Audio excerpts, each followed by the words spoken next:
Okay, well, good evening, ladies and gentlemen. Welcome and thank you so much for joining me tonight on In Review, where we look at some of the top news and of our choose, of course.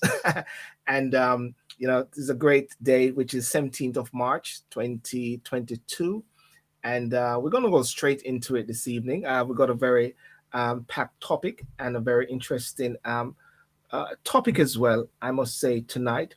And one of the key things that for the past week or so, 2 weeks, the key topic has been Ukraine and the conflict which is happening in Russia. And it's important, very important. But at the same time, while that is happening, there are pertinent things which is relevant to us here. Many people sometimes say, hey, we can't bother with all of this. We need to just drink our water and mind our business. My water's almost finished. I've been drinking it. Drink water, mind our own business.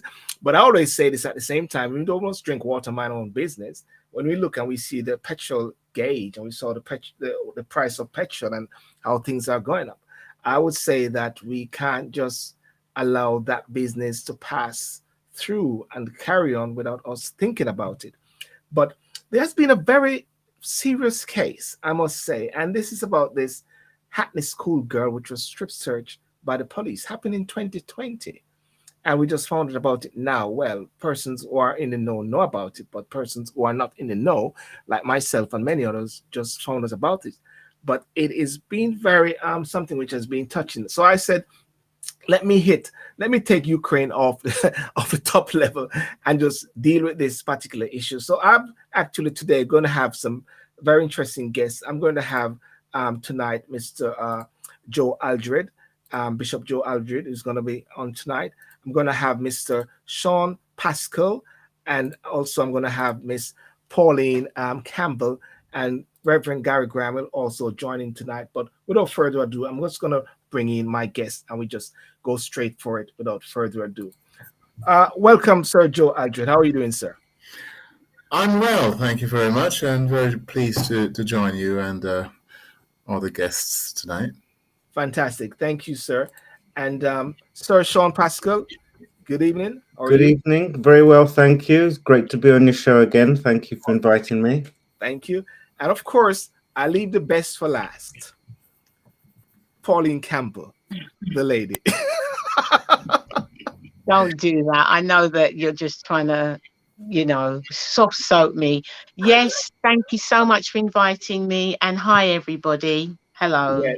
Ladies and gentlemen, Pauline is a senior lawyer for Busy Local Authority, author of a racy novel and A Touch of Templeton, and member of a part non-fiction book, Rice and Peas and Fish and Chips.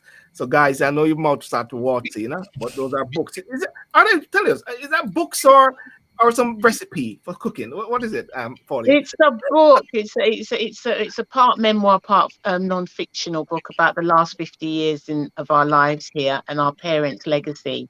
And so it's just a history of all our lives here and how we got to where we are now. And that's what it's about, really. Yeah. And you have been one of the first guests on my show, actually, because I've interviewed you already. Yeah. And ladies and gentlemen, you need to watch that show because you and I had a little acting bit, which we did at one point, isn't it? Yes, on my racy novel about a solicitor and a barrister and a thriller and what happens between the two of them, which is pretty hot. Yes. So yeah, that's A Touch of Templeton's out there too. Yes. Yeah. And for the benefit of guests, thank you, Joe Aldred, Bishop Joe Aldred. Just a quick synopsis of yourself, even though that's a book and a half.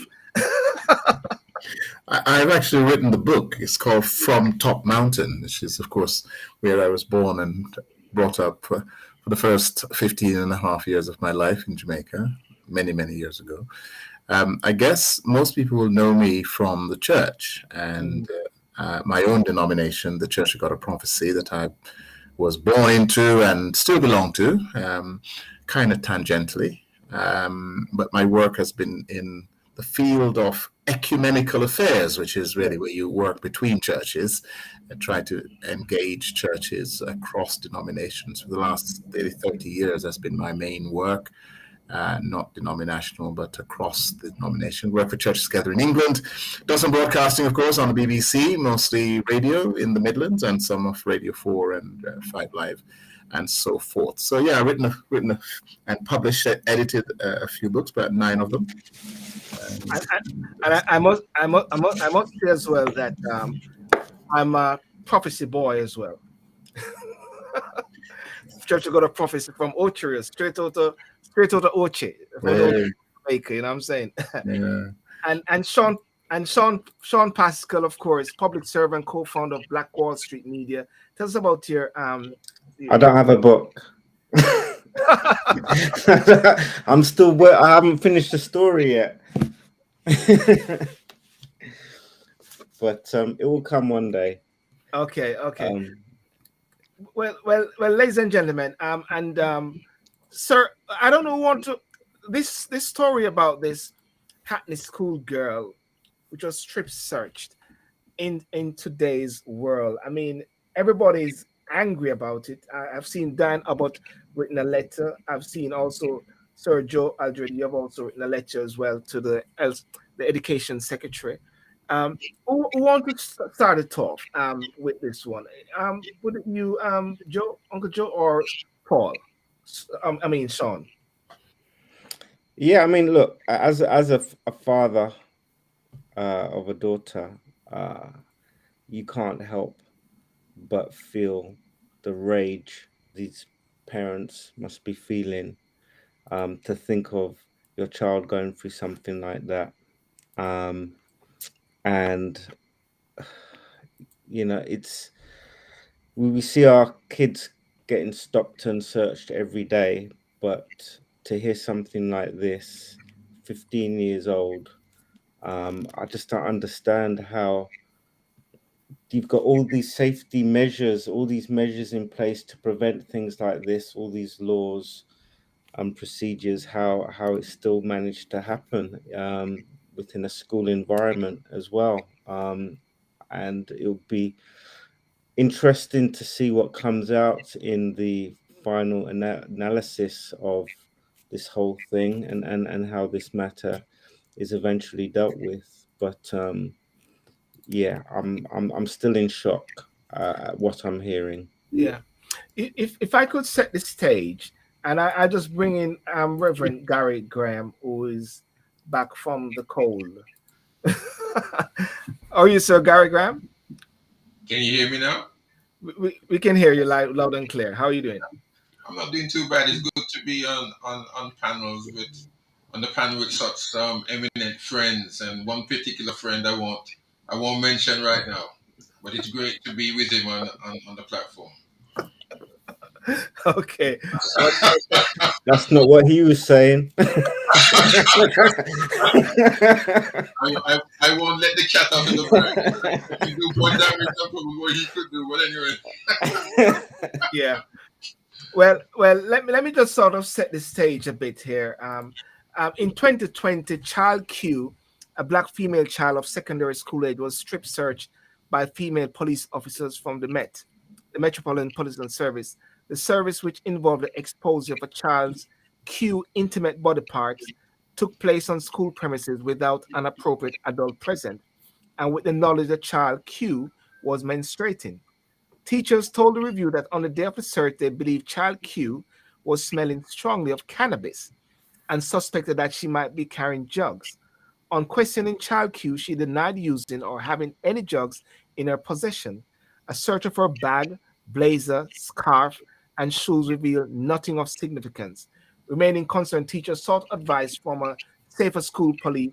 And in a nutshell, what they've done, they actually contacted the safer school police. He said because of COVID, he wasn't around, so they got 2 police officers. One was a female and one was a male.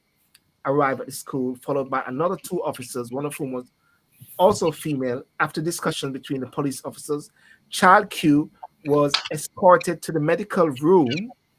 She was subsequently strip searched. No appropriate adult was in attendance.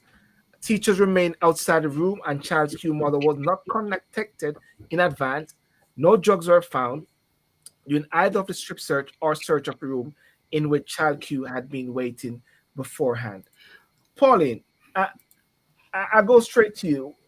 As a woman, and we made sure we had to have a woman on this platform, today. What's your take on this gruesome act by the police, but also as a young girl as well?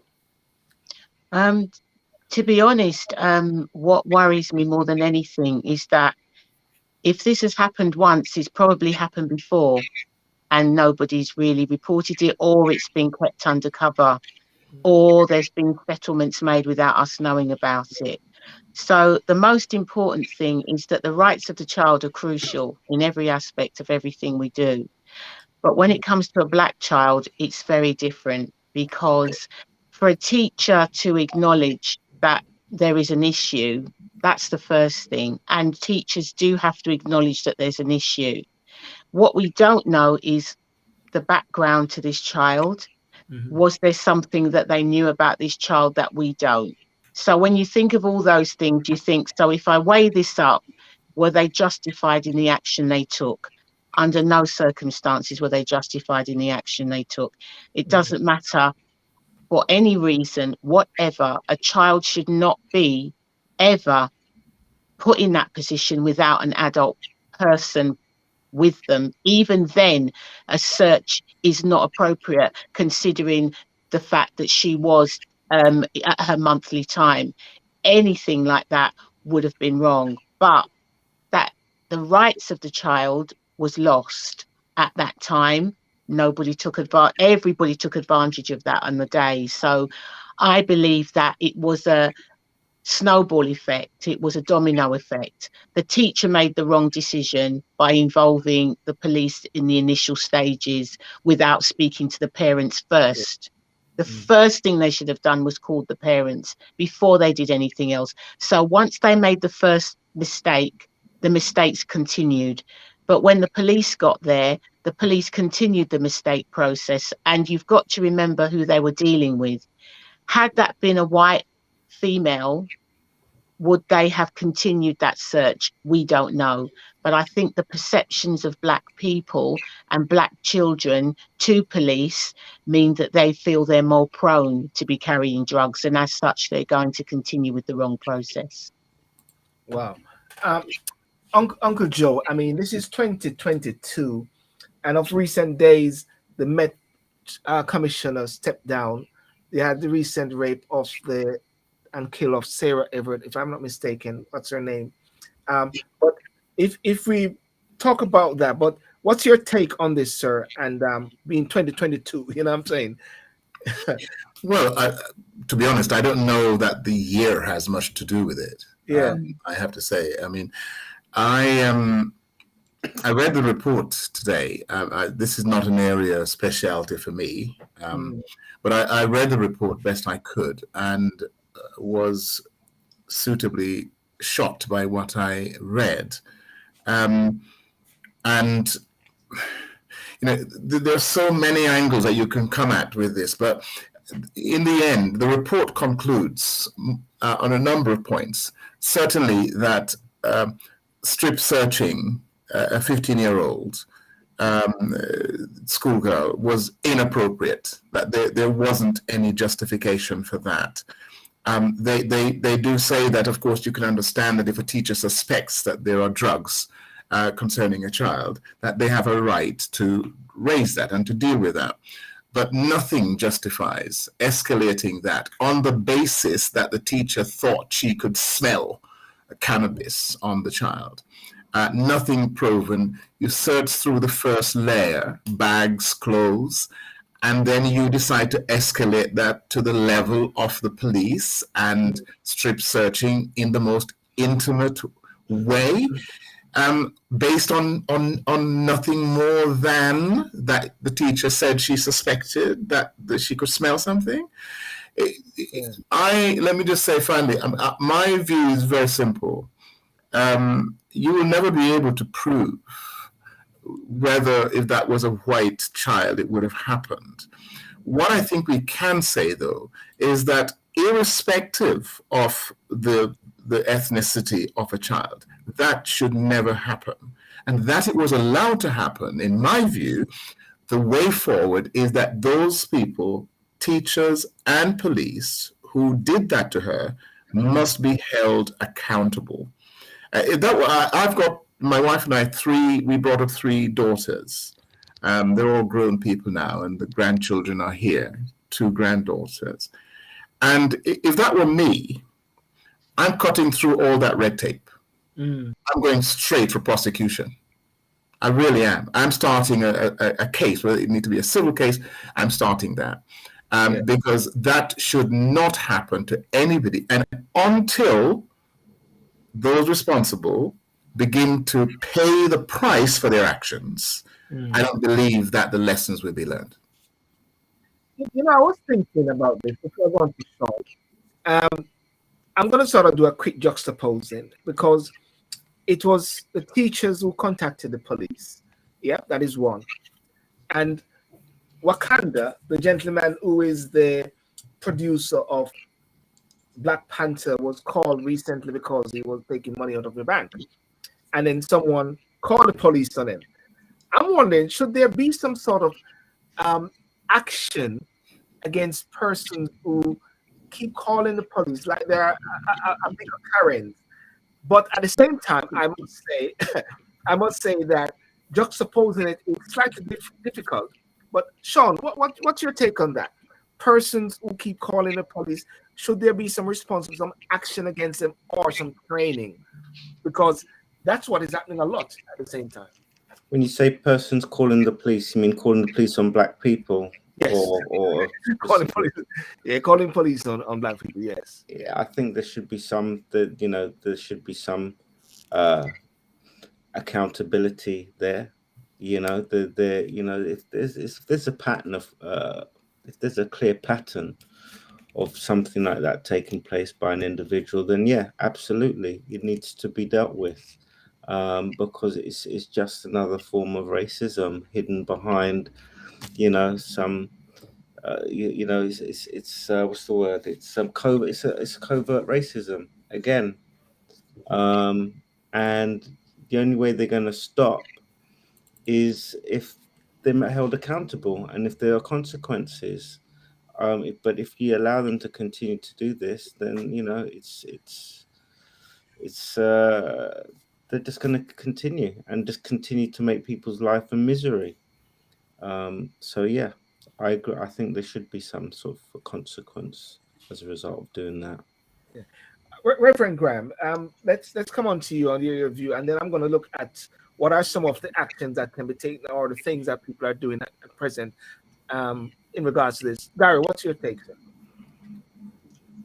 Well, after listening my friends and colleagues here, is this new? Are these instances new to us? Are we hearing these things for the first time, for the second time, for the third time? No, we're not. It's something I think that is very much in a society. The police department seems to be having massive problems, irrespective of whoever they have in there at the top. They can't stop what's happening. And it's sad. It's very sad. If I'm allowed to, I don't know what he said about me, but if I'm allowed to call him JD, we're still friends. We're still friends. Yeah, we're still friends. I'm glad. You'll always be my friend, JD. It doesn't matter what you say, what anybody says about you. But yeah, even today, today on ITV, if you watch the news, at the end of it, almost to the second half of it, there was a report that they were making up about police and the abuse, domestic abuse within the families of the police. Now, what do you expect? They do it in their own homes. The wives, it would seem that the wives are the ones that get the brunt of it. We don't hear of any men yet, but the wives of policemen, they're abused at home. Now it goes through right onto the streets. Every so often, if they feel that they can stop black boys in their cars, open the door, or before the door is opened, even before the door is opened and the window is hardly down, they're shouting through the window, "I can smell cannabis." No, or or some trumped up idea, Yes. some trumped up thing. Sad, it's coming to the schools now. I mean, it would seem that the police have this kind of authority that whether it's boys and now young girls, they can do what they want, and report is then made, but the reports go nowhere. They'll have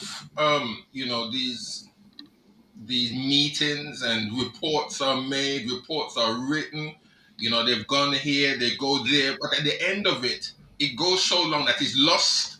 It's lost in the woodwork. Nobody else hears anything.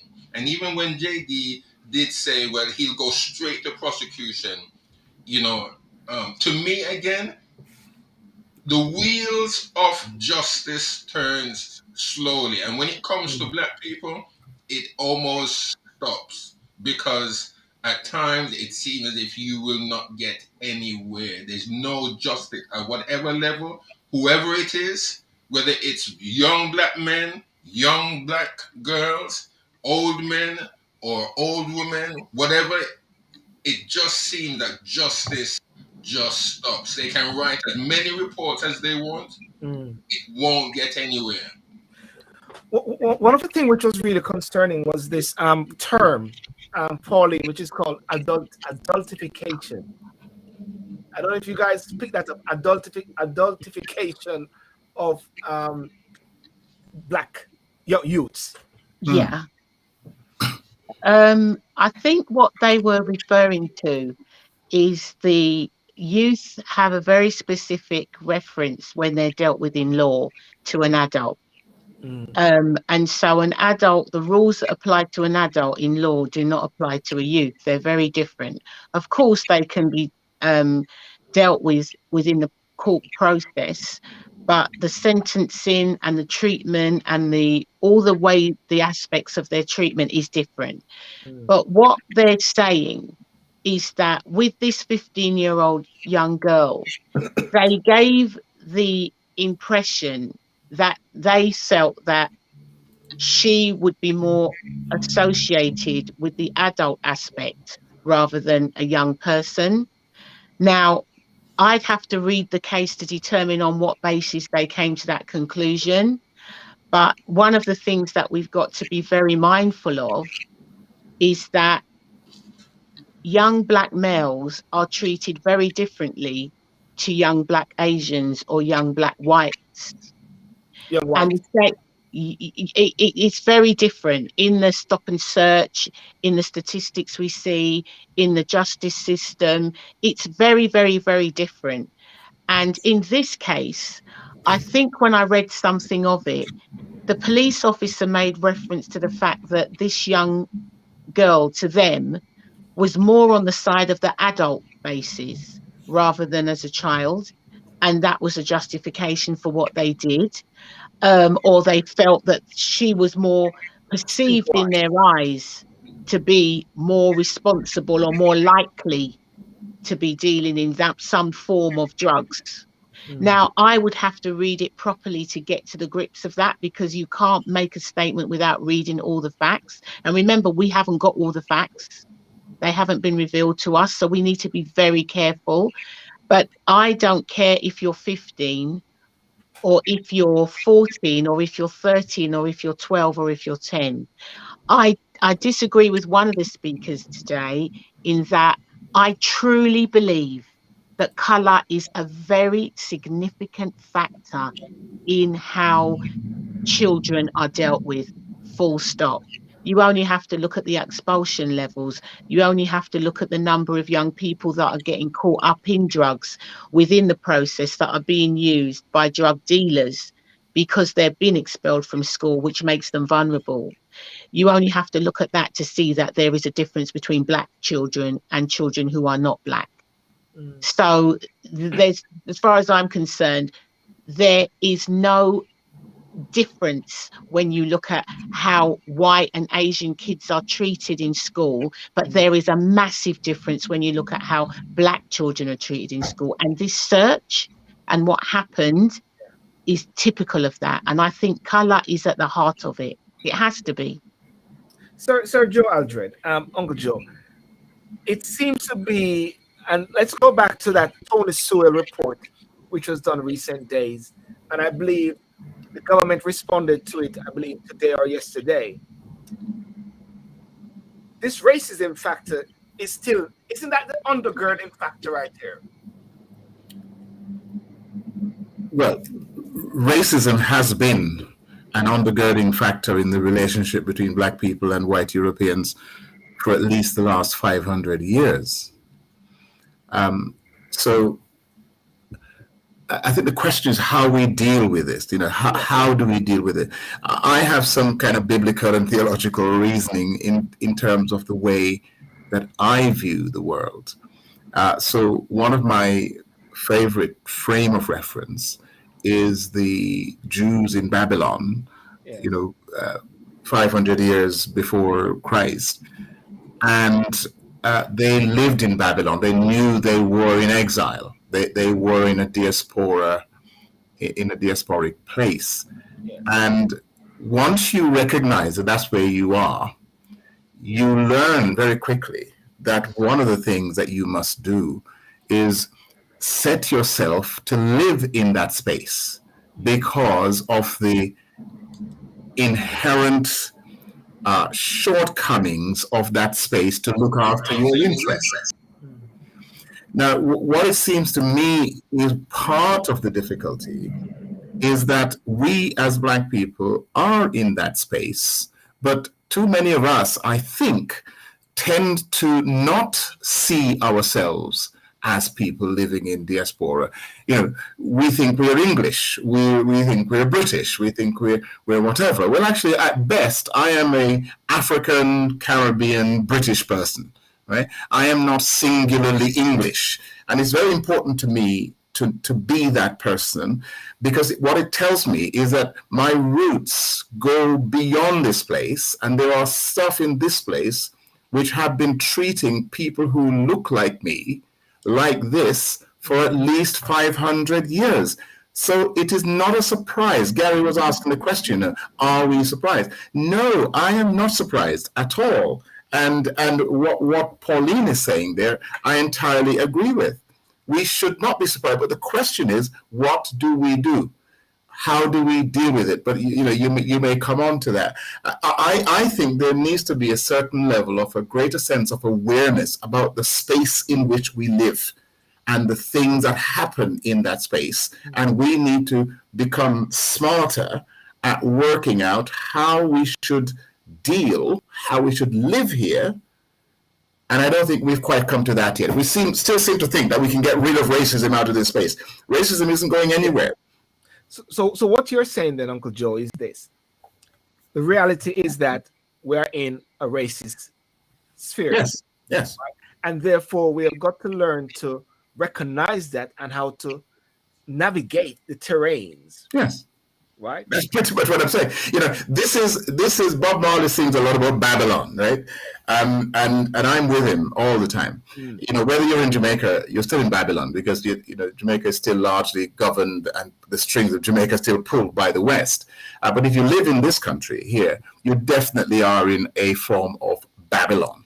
And when you're in Babylon, you're in an empirical space. The empire pulls the strings. The empire takes from you, and because you don't look like you come from here, you will always be an exception to the empirical rules.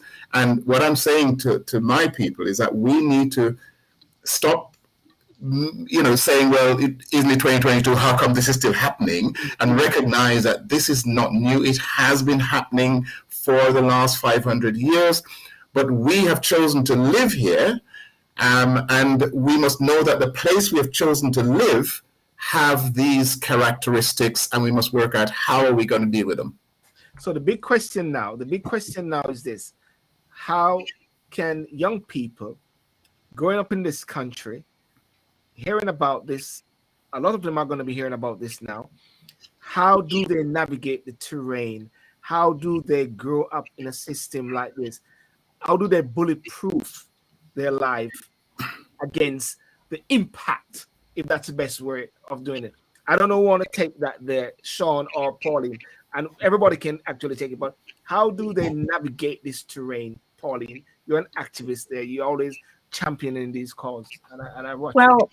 Well, I completely agree. What the best example I can give is that we have to completely change the way we think. And that's what we've done. Where I work in Waltham Forest, I'm the chair of the Race Equality Network within a borough, which was not completely diverse at all. Waltham Forest is not. But what's happened is everybody is saying, why do this? We've heard this all before. We don't want to be a part of an organization called the Race Equality Network because we're just going to be a talk shop. No. What we did was we completely flipped everything and said, we are not coming to you. You are coming to us. We are going to show you what we can do, not through asking you, but through doing what we need to do. Yeah. What you do is you walk into the room and you give your take on what you know is wrong and you act upon it. So you take the talent within the local authority, you take the talent within the children and you allow them to shine. And you don't ask permission for that. You take the helm. And that's what we've done in Waltham Forest as the Race Equality Network. And very quickly, we set up a safe space clinic for people who felt they were being discriminated against. We didn't go to the HR unit, to the human resources unit. We set up our own 7 officers to see for ourselves what was going wrong. And we unpicked that system for 7 months ourselves. We did our own training and we brought it back to the council to show them what was wrong.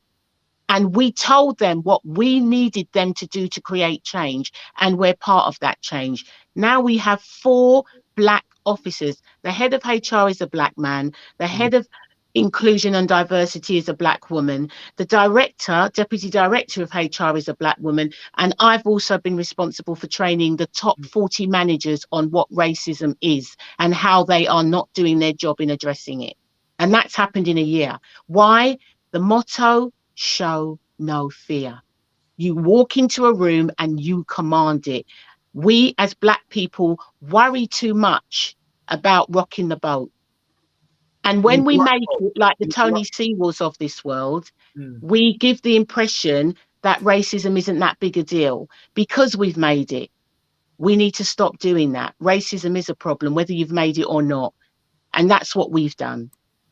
And what you're actually saying, it exists, but actually you need to rock the boat. You need to confront it full on. Stop talking. It exists, but it's exactly right. What you work with something that exists. You work with it, but you don't let it hinder you. You work with it and you work to dismantle it within yourself, within your policies, within your processes. You talk to a white manager and tell a white manager he is wrong in what he is saying. But if he doesn't understand that, talk to me.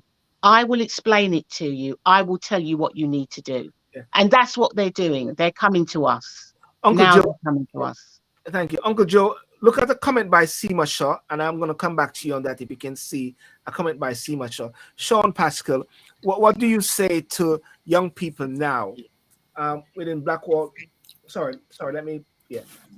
Street media? What is your work now towards? So just put Black Wall Street media aside just for a sec. Yeah. I 100% agree with Pauline's strategy.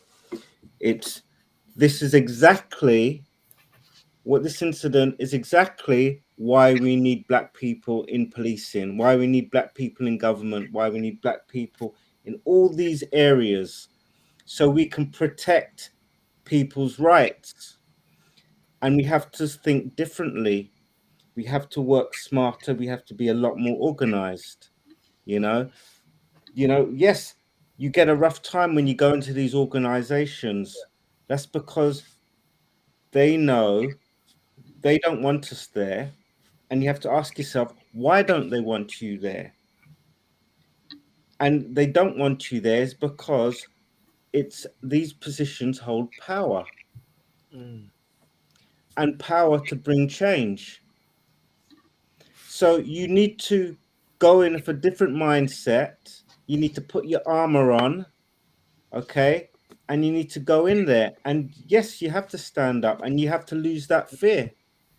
Because if you don't stand up for people's rights, for your community's rights, and you just keep complaining and keep pointing and blaming other people, okay, you're just leaving the fight for your kids and the next generation. And we're not going to move any further forward. We're going to be having the same conversation in 20 years' time. So, you know, we have to think differently. We need to use this to actually motivate us to do better.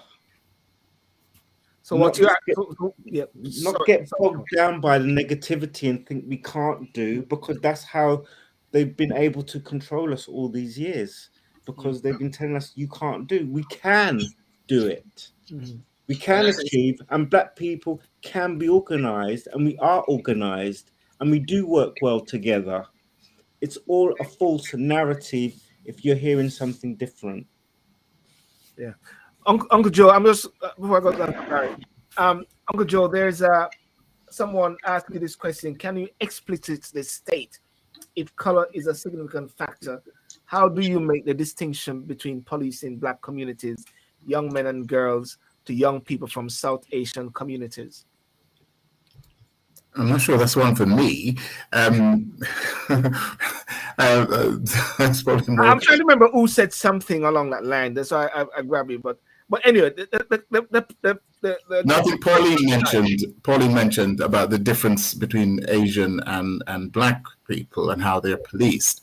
The question I thought was aimed at me was somebody else who was saying to ask us to sort of take account of the space we're in is to put too much of responsibility on us, on ourselves.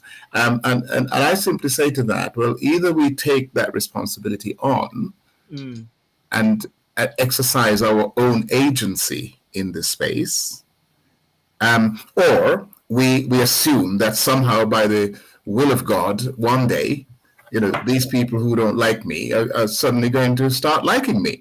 Now, I'm afraid I don't have that kind of a mindset. My mindset is, as I've said before, my ancestors were dragged out of Africa in the hold of slave ships, sailed for several weeks across the sea.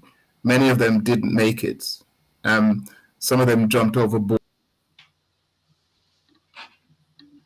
into the Americas, the Caribbean. They were then put to work in cane fields and cotton fields and the rest. We didn't get no big invite to come, please come and join us nice people here in England. What happened really was that our people saw economic opportunities and they came here to take those economic opportunities.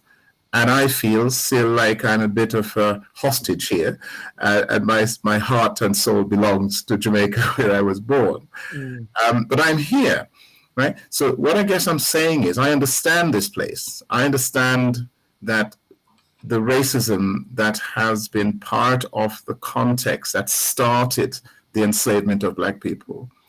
And if you read the slave narratives, you're left in no doubt about the attitude of Westerners to Black skin. Right? We just need to live with that reality.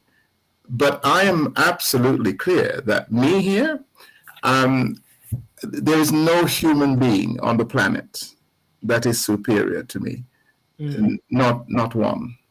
And my children, I have 3 daughters and the grandchildren now, I tell them that you are a human being made in the image of God, just like every other human being. So if you live in a space where certain attitudes prevail, you are no less a human being. You are a human being. You need to, in your own mind, know that. And so when you, as Pauline was saying, and here I absolutely agree, when you walk into an office, if you're 5'6" like me, right, you walk in, you don't command the space physically, but you can command the space in terms of your personality and your humanity.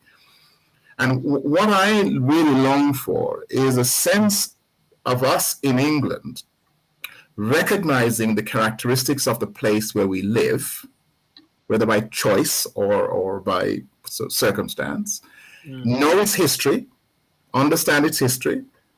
It wasn't long ago they were chopping off each other's heads, right? Parliament wasn't always like it is now, and so on. So we need to understand the place where we live and stop being surprised by racism, stop being surprised and ambushed by it.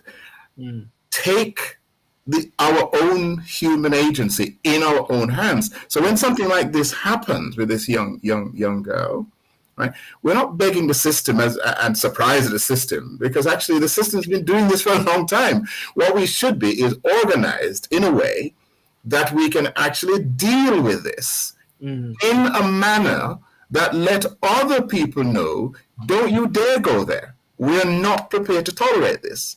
But unfortunately, I don't think we quite have as yet. We sometimes make a lot of noise, and but I'm not quite sure we're boxing as smart yet as we need to. That when something like this happens, we know exactly what to do, because it's not the first time. Pauline was absolutely right. When this happens, the one we know about, you can bet your bottom dollar it's a serial thing. Yes. Yeah. So we need to organize ourselves in the space where we live about how we deal with the entanglements of this space. So what you're actually saying right there now, and Pauline, as you put that point, and Uncle Joe just mentioned it, that this is one that we know of. Happened in 2020, we found out in 2022. So therefore, some which is happening in 2021 might be coming out in 2023, if anything like that. Now, Uncle Joe, you mentioned about things to be done.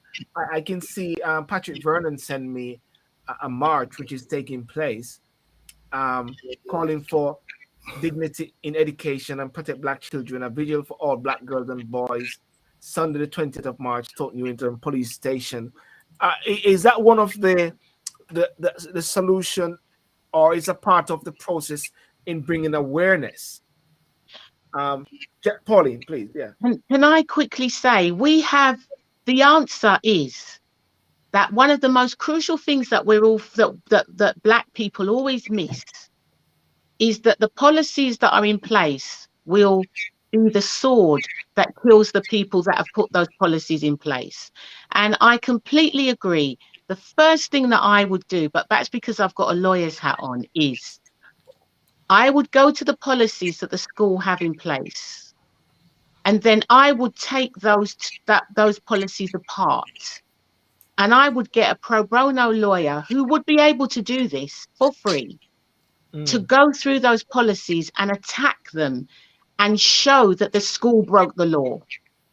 Wow. And I would take them to court and say they broke the law. But then I would also do a freedom of information to find out how many other cases have we had where not just Black children, but if we are going to look at it from a racism perspective, how many young people have experienced indignity within the school process. And we can do that ourselves. We have the power and the strength to do that. We can go on marches. We can do what we need to do. But all we have to do is look at what happened to the Windrush and the fact that so many people are still dealing with that fallout at the moment. And the fact that despite Windrush, within the same year that it all blew up, Black people were going to Theresa May at number 10 for the anniversary of the Windrush. And they actually took themselves with their big hats and their nice clothes and went there. Now, if you are going to celebrate that you're a fighter, that year, every single Black person should have boycotted that. But that's what white people see. They see that too many of us are prepared to go cap in hand when a white person offers us something. And we drop all our morals and we drop all our dignity for the sake of, let me walk through that door and be in number 10. So Let's see. That's a fantastic march, but will it do anything? I'm not sure it will. Going to their policies and taking them to court, that will do something. That's what we should be doing. I want to bring in a lot of comments are on the side, and I want to bring in one. And Petula Hippolyte, sorry, Petula, I should know your name properly. She said, "Is there any biblical reference to this current state, Reverend Graham? Is there any biblical reference to this current state?" Yeah. We can always talk, and this is what we've been doing for many years. Things like these happen. It's great to be on the Sylbourne Studio show. That's worldwide now, and I've got my face all over it. it's great, but the problem is exactly also what Pauline just said. Now the thing about it, over the years, and probably my friend Joe, he's been in places, he's been to meetings, he's probably been in some very important high-level meetings, probably even to discuss and to see in what way the community can be addressed. I would love, let me get inspired here. I would love to have a high-level police officer. I want you to get a police officer so that we can talk to them. Because, you see, the thing about it is this, that we have black men, we have black women in positions of influence already. They've gone there. White man or the white man has done education. We've hit every point. When they've raised the standard over the years of education, black men, black women has hit every point. And they raise it higher and higher each time. And black men have filled positions that white men have never thought black men would be able to get into. And every time black people get into those positions and voice their concerns about their community, the white man raises the standard even more. And I think that, we need to stop. We need to stop, as Pauline says, going cap in hand. Every time marches, okay, we raise the profile, we raise the issues. Yes. But then is anything really being done? Are the police really being taken to task over these things? Are the agencies that are being put in place, are they being taken to task? Is the church, and probably Joe would be able even to either to reprimand me or to support me, but is the church doing enough? Am I doing enough to raise the issues in the community? We know that racism exists. We know that we are being bombarded.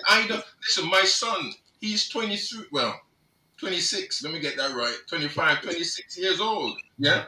Sometime when he leaves home, I worry, is he going to come back? I don't want to tell him, don't go out tonight, son. Sometimes he's going out late to go down to the gym. I don't know what's going to happen. The police could stop him, beat him up, tell me that he's on drugs. I don't have any proof. They can make up all the stories they can and make it stick. We know we have these things to deal with, but are we doing enough? There are black men in positions, and when they get there, we don't hear anything more of them.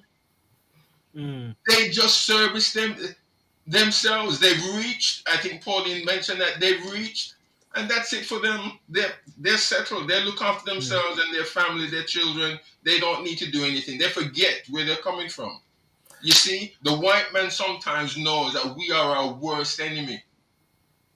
And we cannot be doing that. We cannot be doing that. We are well able, right? We are well able to take the land. The land. We are well able, but we need to come together, and they need to know that if we have an action plan, if they know that we have an action plan and that we are organized in doing what we need to do, then I think we can be more effective. But but sometimes we don't do what we say we're going to do. Yeah, I just want to just land. Another 5 minutes left, but Dean Morris Samuels, in relation to the whole race issue, we get that it exists. The problem is a violation of a child's right. Before we leave here today, what are some of the action points that one can give out to the community in addressing this wrong, this injustice? It's big, Uncle Joe. It's big. The racism factor is big. It's all over the place. But we came here on this particular one here to ensure that something like this don't happen. And Pauline, you mentioned about that the community should be able to, at this point, have a team that is actually going in, getting this freedom of information to know what is happening and to address it instead of waiting for it to happen. I throw that one out for us to finishing off. Yeah. Pauline, you can start off and then I'll go around. Well, very quickly, all we need to do, because as a lawyer for a local authority, it would be a conflict of interest for me to advise you on how you go against the local authority. But as a person and an individual and a resident, and I would say the first thing we need to do is to put our heads together now. And we need to look at how are we as a Black community going to look at the policies that the schools have at the moment, because the policies need to be unpicked so that we can take them apart and make them work for us and for our children and to keep our children safe. That's where we start. And we need to start doing that. I'll be happy to sit on that, do that. School governors need to be a part of that process. How many diverse school governors do we have? In Hackney, I can guarantee you, and a number of schools have very few Black school governors. And that's what we've got to start looking at. How many Black school governors do we have across the board? And how many children see teachers that look like them? How many? These are the things we need to start unpicking in order to gain our dignity, in order for us to just bring the fight to them, because we're not. And that's where we start. And I'd be happy to be a part of that process. So we've got to be radicals. Sean.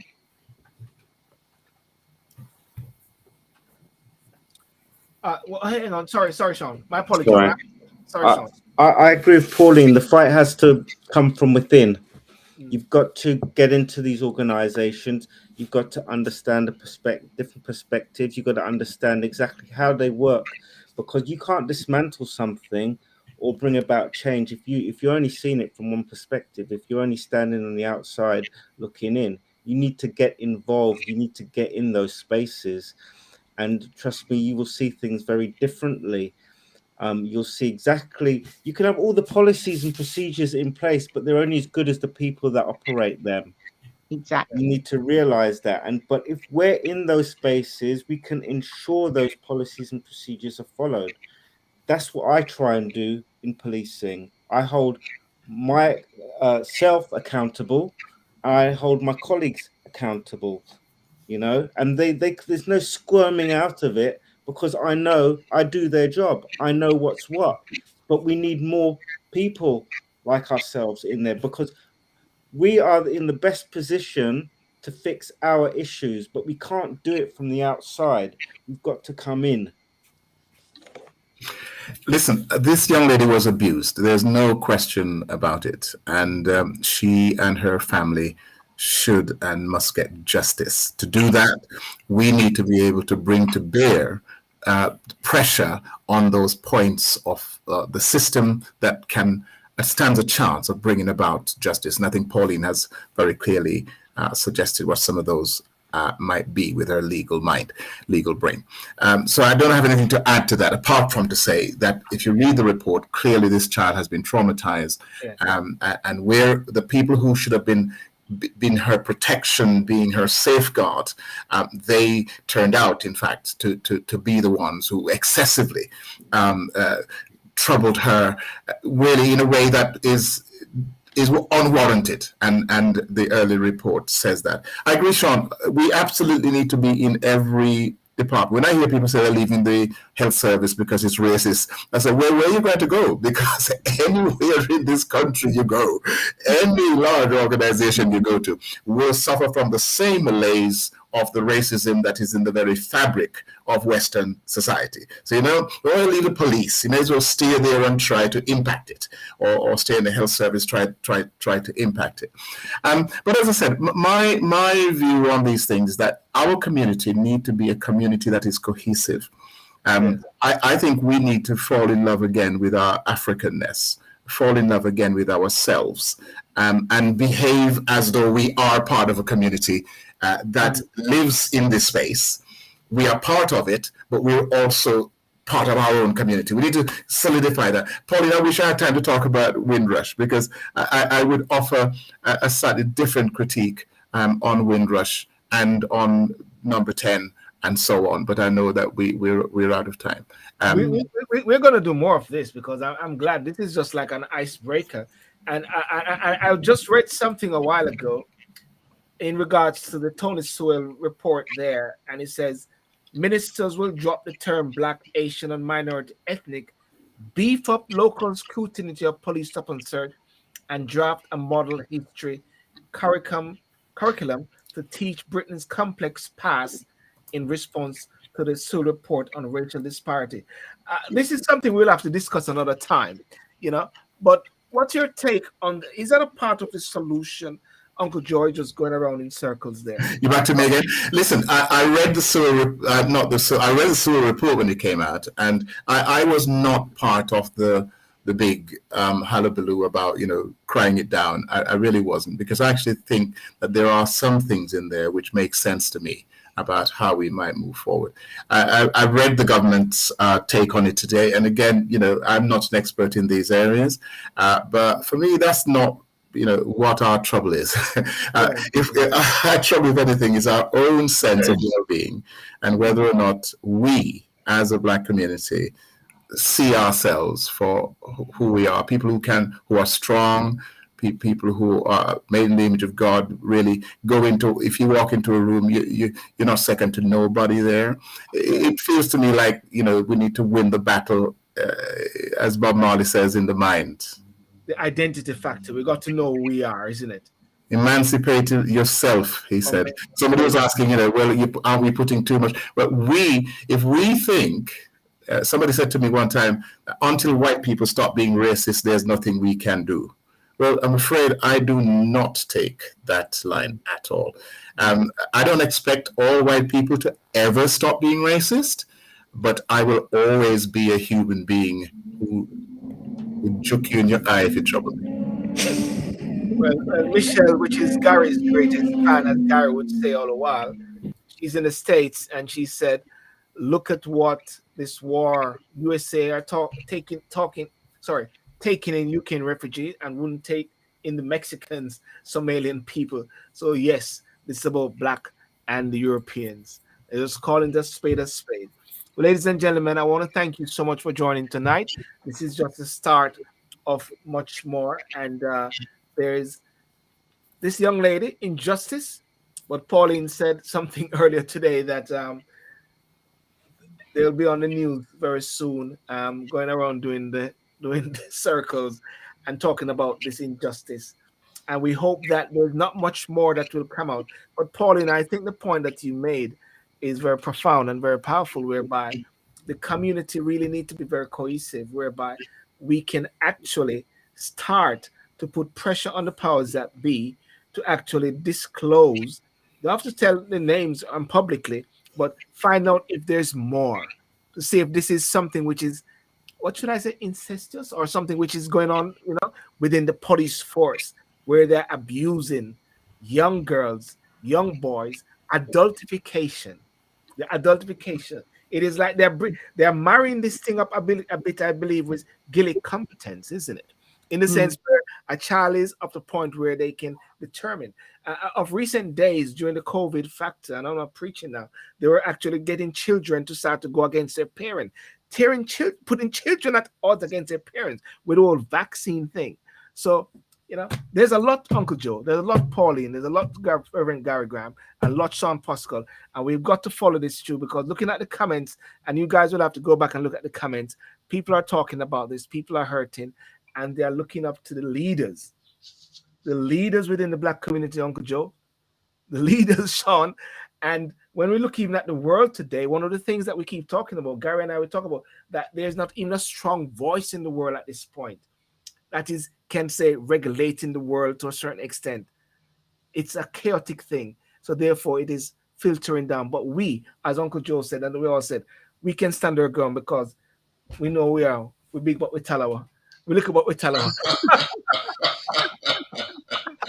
I think we should say we're big but with Talawa. Let's change it. We're big but with Talawa, isn't it? So, ladies and gentlemen, thank you on Instagram for joining and Facebook and YouTube. Thank you so much for coming on tonight. Thank you so much, Uncle Joe. Thank you, Sean Pascal.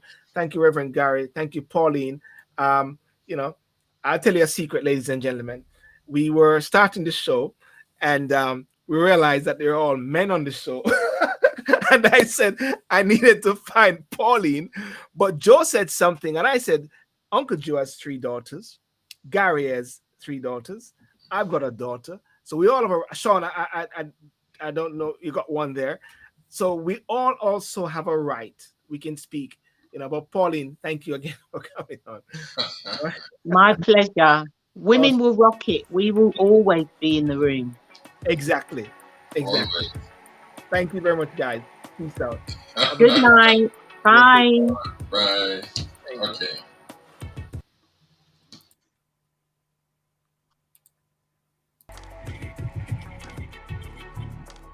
Well, ladies and gentlemen, I want to thank you so much for coming on tonight. I want to actually just make sure that I actually acknowledge a lot of the comments from persons who was on, you know, right through. Dean Morris Samuels, Seema Shah, Petula, thank you for coming on. Michelle, Scotty, lots of comments there. You know, those on Instagram as well. Remember to like and share the show, let people know about it, and definitely let us hear your views as well. We're going to be coming back and talk about this some other time, and we're going to follow up on this. And as I said to you, and I'll just put it out there because Patrick Vernon asked me to put this out, that there's a march Sunday the 20th of March 2022, 1 p.m. Stoke Newington Police Station, marching from Stoke Newington Police Station to Hackney Town Hall.